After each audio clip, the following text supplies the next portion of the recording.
আমার প্রফেশনাল পল্লী বিদ্যুৎ সমিতি, এটা মানে স্পিকার কাবলিওয়ালা ছিল একসময়, কাবলিওয়ালা থেকে খারাপ মানে স্পিকার। মিটার আমরা কিনে দিচ্ছি, গ্রাহক মিটার নিজেরা কিনে দিচ্ছে, তারপরে মিটারের ভাড়া দেওয়া লাগে প্রতি মাসে। আবার ডিমান্ড চার্জ, পাশাপাশি একটা ট্রান্সফরমার চুরি হয়ে গেলে তার মূল্য সে গ্রাহকদেরকে দিতে হবে, তা না হলে পরবর্তী সেখানে ট্রান্সফার পাবে না। যদি প্রথমবার চুরি হয় অর্ধেক টাকা দিতে হবে, দ্বিতীয়বার চুরি হলে সম্পূর্ণ টাকা দিতে হবে।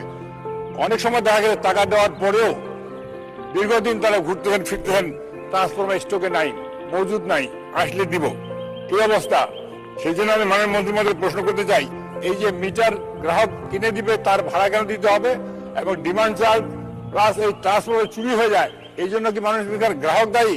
এই ট্রান্সফরমারকে কিভাবে রক্ষা করবেন, কি তালা লাগাবেন, কি ম্যাগনেট লাগাবেন যেন চুরি না হয়, সেই ব্যবস্থা করতে পারলে ভালো। কারণ ট্রান্সফার হলো এমন লোকালের বাইরে, যেখানে লোকালের মধ্যে যদি ট্রান্সফার থাকে তাহলে কথা, সেই ট্রান্সফার গুলো রক্ষা করবার জন্য গ্রাহক কেন এই ক্ষতিপূরণ বা ট্রান্সফার টাকা দিবে, এটা মাননীয় মন্ত্রী মহোদয়কে আমি জিজ্ঞাসা করতে চাই। পল্লী বিদ্যুৎ জুলুম থেকে আমার গ্রাহকরা সেবা পাবেন কিনা। পাশাপাশি একটু আগে আমাকে ফোন করে একটা মানুষ এখনই, আমি বলে পরে, উনি বলতেন যে আমি ডোমেস্টিক আমার বাড়ির লাইন, আমার এই মাসে বিল আসছে 10,000 টাকা, এরকম ভূত্র বিল মাননীয় স্পিকার।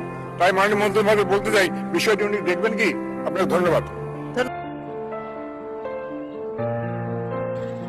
আসসালামু আলাইকুম প্রিয় পৃথিবীবাসী, আশা নয় বিশ্বাস আপনারা সবাই ভালো আছেন। প্রিয় বাংলাদেশবাসী, আশা নয় বিশ্বাস আপনারা সবাই ভালো আছেন। আজ একটি বিষয় নিয়ে কথা বলবো। আমার ব্যাকগ্রাউন্ড দেখে আমার উপরে কি আছে বা আমি কোথায় আমি হেলান দিয়ে দাঁড়িয়ে আছি, ওইটা দেখে আপনারা সত্যিই বুঝতে পারছেন কোন বিষয় নিয়ে কথা বলবো।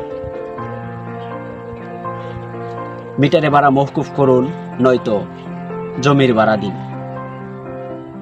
আশা করি বুঝতে পারছেন আমি কি বোঝাতে চাচ্ছি। আমরা মিটার ক্রয় করি নিজের টাকা দিয়ে, মিটার ক্রয় করে নিজের টাকা দিয়ে নিজের ঘরে লাগায় এবং নিজে ব্যবহার করি, এবং মাস শেষে বিদ্যুৎ ব্যবহার বাবদ একটা টাকা সরকারি কোষাগারে জমা দেওয়া হয় বা বিল দেওয়া হয়। তারপরে আমাদের একটা কাছ থেকে কেন মিটার ভাড়া নিবে, কোন যুক্তিতে মিটার ভাড়া নিতে হয়, এই বিষয়ে আমি জানতে চাই।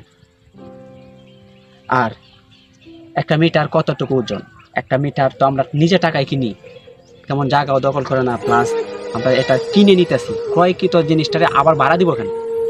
আর একটা বৈদ্যুতিক পিলার বা বিদ্যুতের পিলার, যেটা আমাদের জমিতে থাকলে একটা ঘর বসতি করা, একটা ঘর বাঁধা জানা, প্লাস জায়গার দামও তেমন কম হয়, জায়গার দাম কমে যায়, আবার অনেক ঝুঁকিপূর্ণ থাকে অবস্থায় এখানে থাকতে হয়, ইত্যাদি ইত্যাদি। আশা করি বুঝতে পারছেন। ধন্যবাদ সকলকে।